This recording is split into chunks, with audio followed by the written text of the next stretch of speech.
مقدما للأمة.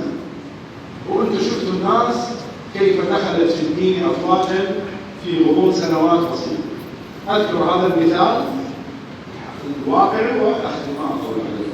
أحد الأخوة اللي يعتقل في ساعة الصدر هو استشهاد السيد وسجن في أبو هريرة. توفى رحمة الله عليه. دخلوه بالتعذيب ومروا على أثر التعذيب.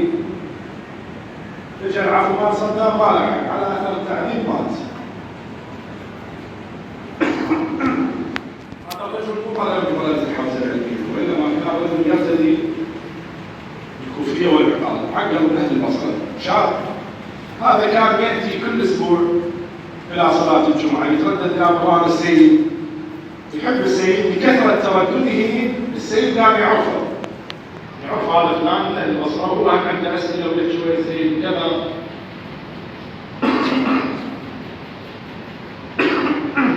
يقول يوم من الأيام السيد سألني قال لي أنت من أين طريق تجي؟ سمع هذا طريق ناصرية طريق عمارة.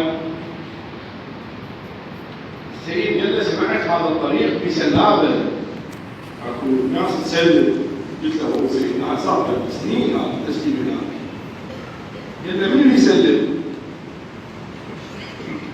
قال له عشيرة ناس من على ذاك الشارع جوه وكلهم يشتغلون تسليم ولا دولة تقدر لهم ولا أحد يقدر لهم. قال له وناس يعني بدل بدائيين من العصر الحجري لا يفهم لها تحكي لا دين ولا ديانه ولا معتزله. السيد ايش قال له؟ قال له فلان ليش بتروح لهم وتأمرهم بالمعروف وتنهاهم عن المنكر؟ يقول انا عبال السيد يتمازح وياي. قلت له سيدنا لا يذكرني. قال له هكذا قال له يقتلوني اذا راح قال واحد منهم بطل وقال له تسلى. ما قال له بطل قال له تسلى بشيء يقتلوني. قال له زين شنو رايك تروح رسول مني يقول لهم سيد محمد صدر وداني. قال له سيدنا هم يقتلوني. قال له اذا قتلوك احتسبك عند الله شهيدا. هاي عباره احتسبك عند الله احتسبك عند الله شهيدا يعني عقال اي واحد انت يسولفها يعني هذا اللي يقول احتسبك عند الله شهيدا يعني القضيه لازم نبيذها يوم اول مو قضيه ادعاء ويتمنى. قال له إذا قتلوك أنا أحتسبك عند الله شهيدا. هذا ذكي الله يرحمه. قال له سيدنا تحتسبني شهيدا عند الله؟ قال له إيه؟ قال له أروح. ليش هذا يعني يعتقد أنه شلون الحسين عليه السلام اللي يقول للجون روح وأحتسبك شهيدا نفس القضية. ايش يعتقد بها؟ ولاية. قال له أروح. قال له شكلهم. قال له روح لهم اعتلاف.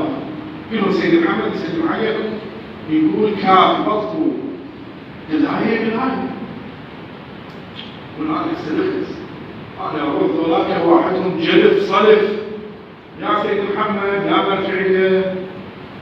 يقول رحت توكلت على الله ورحت دقيت باب من البيوتون شفت بيه مرة طلع السلام عليكم السلام قلت لهم قال مرة مسلم. يقول رجعوا المضيف واخوته واخوه قعدوا تفضل. قال لهم انا سيدي محمد صلى وداني عليكم. يقول قاموا على هذا قال محمد صلى المرجع بالنجاة. يقول قام يثربون بشي وداك حق نشيدي. قال لهم يسلم عليكم السيد يقول برضو عيب بعد تسلمون حرام تركوا من النار. يقول البشي الى عنان السماء. يقول هسه انا ما يقول شيء. يقول ورا شوي طلع واحد من الله جاب ولد عمه التموا كلهم. قام مالك الموجود سيد محمد صدر مدينه واحد يقول بطلوا زين وبشوا بشي.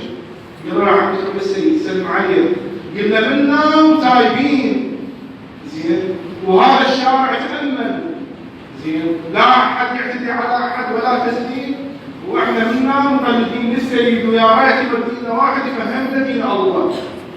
صل على محمد وآل محمد. اللهم صل على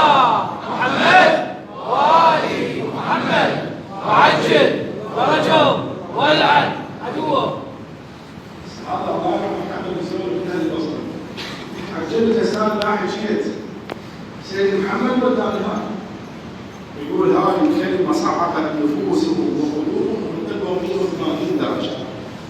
هي هذه وظيفة الأنبياء ووظيفة الأولياء ووظيفة المعصومين، تربية الأمة، تربية البشر وإخبارها إلى الطريق المستقيم.